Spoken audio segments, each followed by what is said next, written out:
All right, good morning to the graduates of 2015. Congratulations.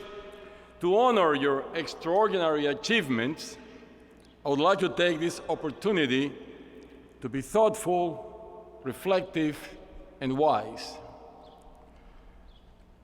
But seeing the look on your faces right now, perhaps I should just try to be brief. To everyone who has come here this morning to celebrate our graduates, welcome to MIT. And to the parents and families of today's graduates, a huge congratulations to you as well. For you, this day is the joyful result of years of loving, support, and sacrifice. Please accept our deep gratitude and admiration. It is truly great to have all of you here on Killian Court on this wonderful day for this tremendously important occasion. My job today is to deliver a charge to the graduates, and I'll get to that in a minute. But first, I have a question. How many of you are graduating seniors? Where are you seated? Raise your hands, make your presence known. Well, before we start, I have to talk mainly with you for a moment. Last week, the registrar came to me with some bad news.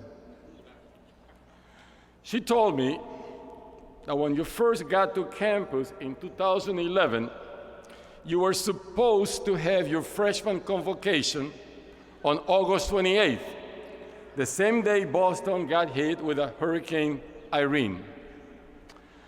The governor declared a state of emergency, and your freshman convocation had to be canceled completely. It was never rescheduled. And so, technically, in the eyes of the registrar, you were never really started to be freshmen. You're still pre-frosh. So the registrar said, she's sorry, but no convocation, no diploma. As you would expect, I bravely advocated on your behalf.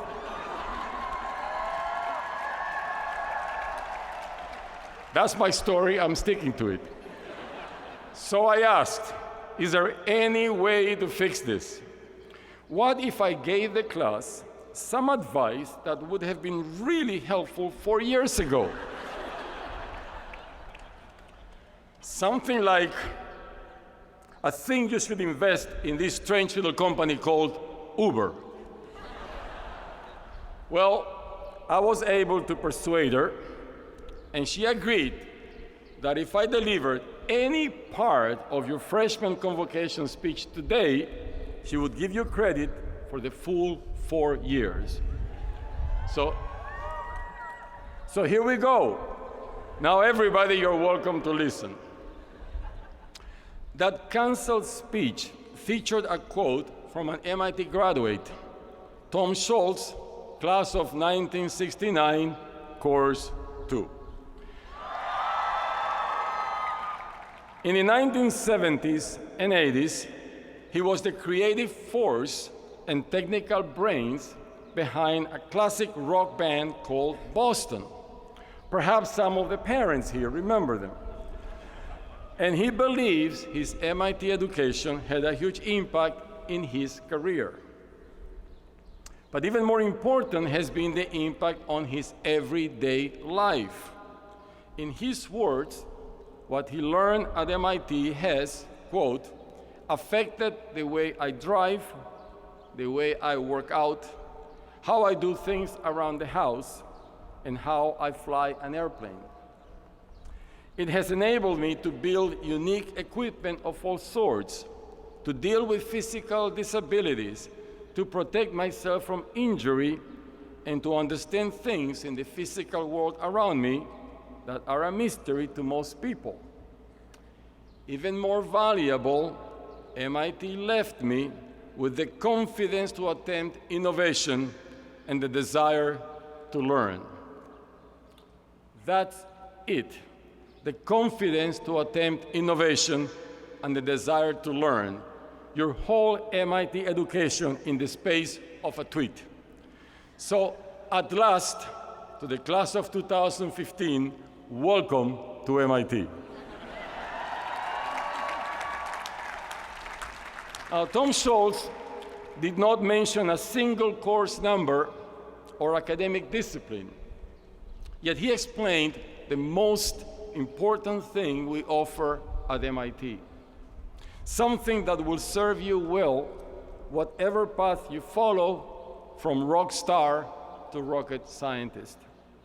And it's just as valuable now as it was in 1969, because what MIT really offers is a world view. It's the world view of an institute that between the years 1944 and 2013 won 80 football games and earned 80 Nobel Prizes. And at MIT, we think that's just about the right balance. The only problem, of course, is that last year, in 2014, the MIT football team had a record-breaking season, 10 more wins. Not to mention the 17 other MIT teams in the NCAA championships. So to maintain that right balance, our Nobel Prize team better pick up the pace. The MIT worldview combines a profound humility with the confidence that no problem is too big with the right people on the job, whether you aim to launch a game-changing company, or cure Alzheimer's, or educate 1 billion people, or invent a way to provide fresh water for the world. The MIT worldview inspires us to make a serious impact on important challenges, and it fosters a healthy disregard for the conventional wisdom. As the Media Lab's Joi Ito says, you don't get a Nobel Prize for doing what you're told. Intense curiosity and a commitment to excellence, the humility and the confidence to face hard problems, and a bold willingness to disrupt the status quo to make the world a better place. It is this MIT worldview that gives me the confidence to deliver my charge to you.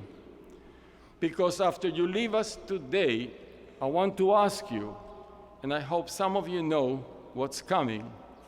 I want to ask you to hack the world until you make the world a little more like MIT, more daring and more passionate, more humble, more respectful, more generous and more kind, more rigorous, inventive, and ambitious.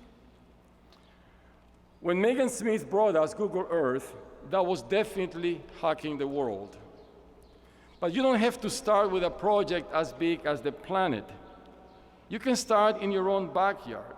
And there are examples right here all around us, like the students, faculty, and staff who created our Collier Memorial, transforming the tragedy that began with the Boston Marathon into a feat of engineering and a spectacular work of art. That's hacking the world. Or like the students who took the spirit of Black Lives Matter one step further by reaching out and meeting with the MIT and the Cambridge police so that they could all learn from one another. That's hacking the world. Or like the students of Fossil-Free MIT who inspired a community conversation about how MIT can lead in solving the challenge of climate change. That is certainly hacking the world. One of my favorite examples, though, may be the simplest of all. The student who responded to the terrible losses we experienced this year by making these wristbands. They say TMAYD. It stands for Tell Me About Your Day.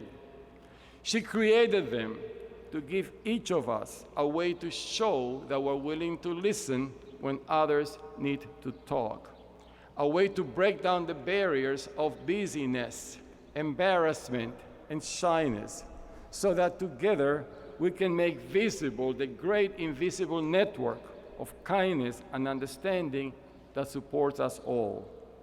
That is beautiful, and it is definitely hacking the world. So to the MIT graduates of 2015, let me tell you about my day. This morning, I see 2,700 new graduates of extraordinary energy and skill, people with intense curiosity and a commitment to excellence, with the humility and the confidence to face hard problems, and with a bold willingness to do what it takes to make the world a better place. I see 2,700 people with a certain world view, and beyond you, I see a world that urgently needs everything that you have to offer. On this wonderful day, I'm proud of all of you. So now, go out there, join the world, find your calling, solve the unsolvable, invent the future, take the high road, and you will continue to make your family, including your MIT family, proud. To every one of the members of the graduating class of 2015, please accept my best wishes for a happy and successful life and career. Congratulations.